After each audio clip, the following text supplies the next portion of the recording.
آقا کریم صلی اللہ کے بارے میں ویسے تو یہ حدیث پاک ہے، کان رسول اللہ صلی اللہ علیہ وسلم اجود الناس، کہ آقا کریم اسلام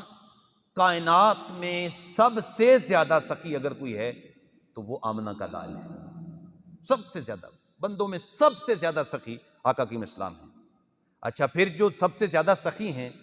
ظاہر سارا سال ہی وہ سخاوت کرتے ہیں، اور ام المومنین سید عائشہ صدیقہ فرماتی ہیں کہ مجھے یاد نہیں کہ کسی سوالی نے آ کے حضور سے سوال کیا ہو اور حضور نے فرمایا میرے پاس کچھ نہیں۔ واہ کیا جود و کرم ہے، شہبتہا تیرا، نہیں سنتا ہی نہیں مانگنے والا تیرا۔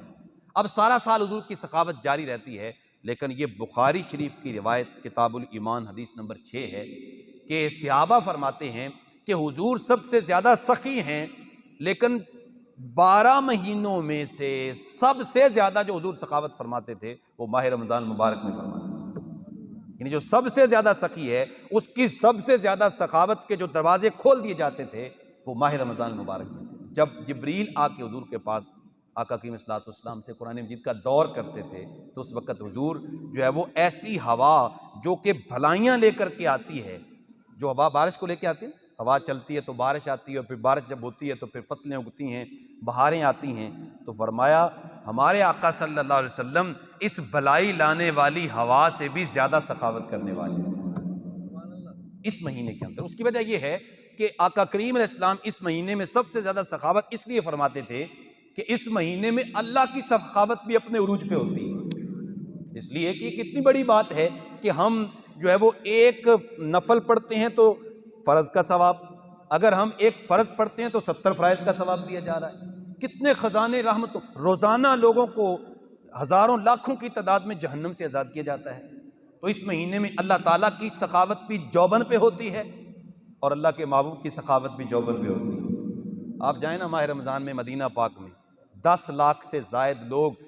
اللہ اکبر میرے آقا کے در نور پہ سحری بھی کرتے ہیں، افطاری بھی کرتے ہیں، اور جتنی نعمتیں وہاں ملتی ہیں شاید دنیا کے کسی کونے میں بھی نہ ملتی ہوں۔ اس سے بھی پتہ چلتا ہے کہ کونین کے دولہ جو سخاوت کے تاجدار ہیں ان کی سخاوت بٹ رہی ہے۔ وہ مولانا زہری کا لہجہ کتنا سادہ ہے، فرماتے ہیں آقا دے چفیرے نے غلاماں دیاں ٹولیاں، ایک پیا بھردا ہے لکھاں دیاں جھولیاں۔ تو ماہ رمضان میں حضور کی سخاوت عروج پہ ہوتی تھی۔ تو اگر میں چاہتا ہوں کہ حضور مجھ پہ خوش ہوں، آپ چاہتے ہیں ہمارے آقا ہم پہ خوش ہوں، تو پھر حضور کی امت پہ اگر اللہ نے دیا ہے نا تو لوٹاؤ پھر اس مہینے میں۔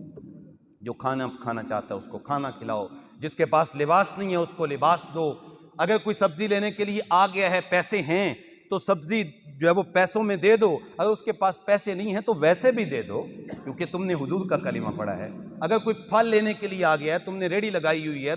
تمہارے پاس پھل کی بہت بڑی دکان ہے، اگر کسی کے پاس پیسے ہیں تو پیسوں سے بیچ دو، لیکن اگر پیسے نہیں ہیں تو اپنے آقا کی سنت ادا کرتے ہو مفت بھی دیا جا سکتا ہے۔ لیکن ہمارا مزاج الٹ ہو گیا ہے کہ باقی 11 مہینوں میں مہنگائی کم ہوتی ہے، جب ماہ رمضان آتا ہے مہنگائی کا طوفان آ جاتا ہے۔ اللہ اکبر۔ تو ہم نے دین نہیں سیکھا، ہم نے دین نہیں پڑھا، کاش کہ ہم دین پڑھتے تو پھر حضور کی امت پہ مہنگائی نہ کرتے۔ تو جو لوگ ذخیرہ اندوز ہیں اس موقع پہ آ کے جو ہے وہ اجناس جو صبح و شام جن کی ضرورت ہوتی ہے اگر وہ ان کو ذخیرہ کرتے ہیں تو میں کہتا ہوں ان سے بڑے بدقسمت لوگ ہو ہی نہیں سکتے۔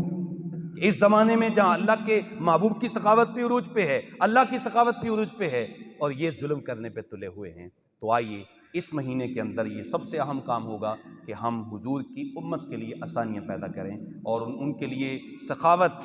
جو آقا کریم اسلام کا خاص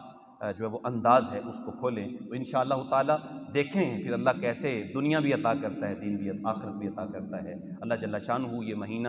ہمارے زندگی میں آئے اور ہم اس کی عبادات کو بآسن ادا کر سکیں، اور یہ ہماری خوش نصیبی ہے۔ اللہ جل شانہ ہمیں اس کی عبادات کی توفیقات عطا فرمائے۔